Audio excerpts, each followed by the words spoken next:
デバイスの修理が必要ですか？無料診断を提供しています。ご自宅まで集荷、配達いたします。電話や移動は不要です。修理前にお見積もりをお送りし、承認いただいた場合のみ作業を進めます。簡単、透明、そしてプロフェッショナル。リンクは説明欄にあります。まず、必要な工具を準備します。ドライバーセット、ピンセット、静電気防止手袋、クリーニング用のエアダスターなどが必要です。これらは、修理作業をスムーズに進めるための重要なアイテムです。次に、ラップトップを裏返しにし、バッテリーを取り外します。バッテリーは安全のために必ず外してください。バッテリーが取り外されたら、底面のネジを外していきます。ネジを外す際は、どのネジがどこにあったかを記録することが重要です。特に、ネジの大きさや長さが異なる場合があるため、各ネジを整理しておくと良いでしょう。底面を外したら、内部にアクセスできます。ここで、内部のホコリや汚れをエアダスターで吹き飛ばします。内部のクリーニングは非常に重要です。ホコリが原因で熱がこもり、故障の原因になることがあります。この作業を怠らないようにしましょう。次に、マザーボードに接続されているケーブルを慎重に外します。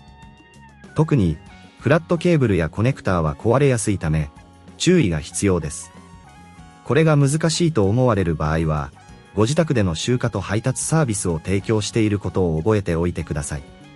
専門の技術者が訪問し、必要な修理を行います。ケーブルを外したら、マザーボードを固定しているネジを外します。マザーボードは複数のネジで固定されているので、すべてのネジを慎重に取り外します。外したネジは、同様に位置を記録しておくと良いでしょう。マザーボードを取り外した後、必要に応じて修理を行います。故障したパーツを交換する場合は、事前に修理前の見積もり提供を受けることをお勧めします。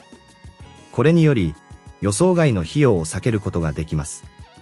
修理が完了したら、マザーボードを元の位置に戻し、すべてのネジをしっかりと締め直します。その後、ケーブルを再接続し、底面を元に戻します。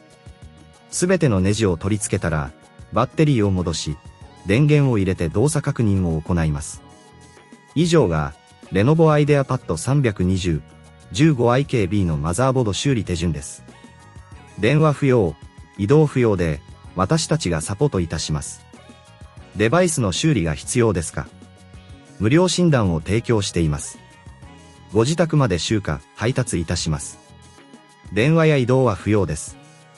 修理前にお見積もりをお送りし、承認いただいた場合のみ作業を進めます。